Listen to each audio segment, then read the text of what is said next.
What's up, everyone? So we're back here in the garage. I am working on the 350Z with the 2J, obviously.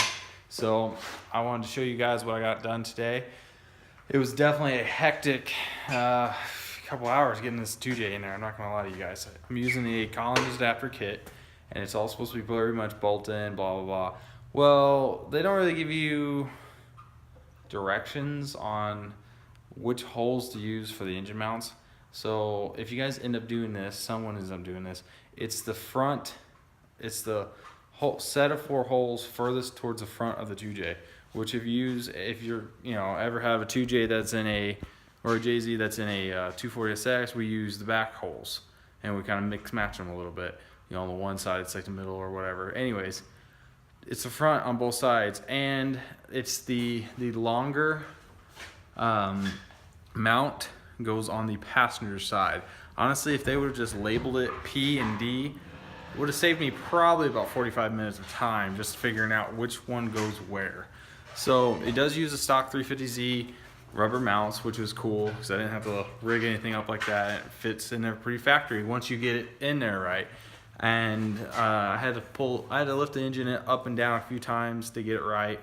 But overall, first time doing it, you'll come up with methods doing it if you do it more than once, but you'll get it figured out. So anyways, this is it here.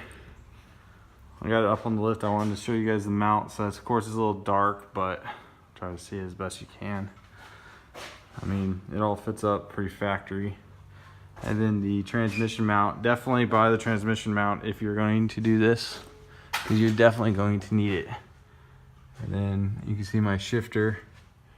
Really dark, but anyways, it sits almost center of the hole. It could be back just a little bit further, but this is also the GK spec, so there's really not much more adjustment.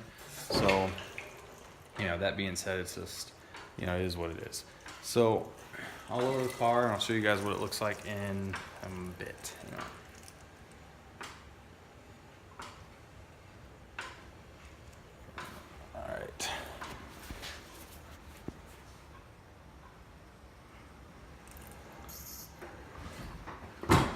Alright, so I decided to put the core support on just because I was curious on how much clearance I was going to have.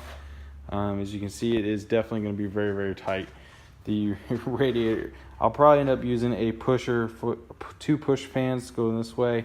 That way I can fit a decent sized radiator in this car, which this won't be too bad because this is a street car and I won't have to, I don't plan on doing much drifting. If I do, then, we'll go from there. So the Collins adapter kit does make this thing fit pretty snug in here.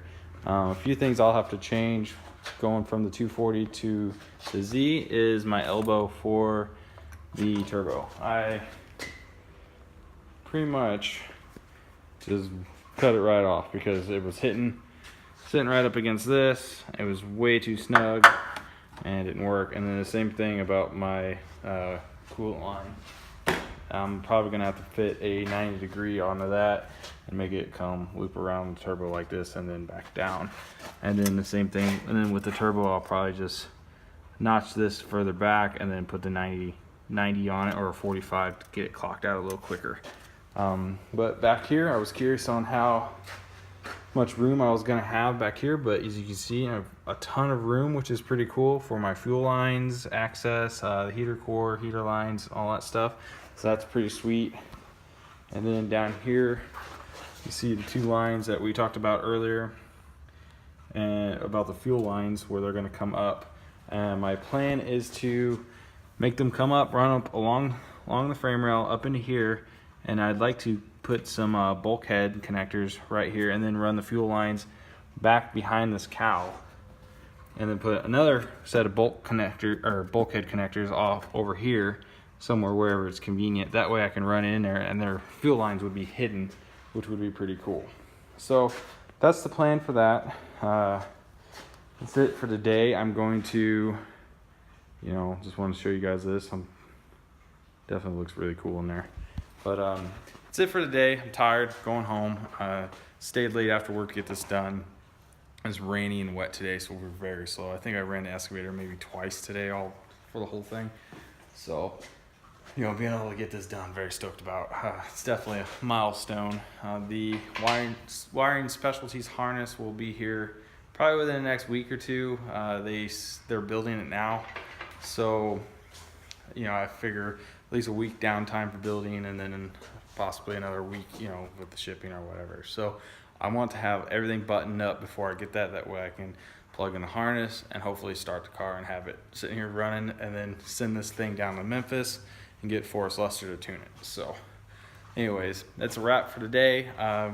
May or may not do another video tomorrow. We'll see, and then we'll go from there. So hope you guys are enjoying these. Thanks.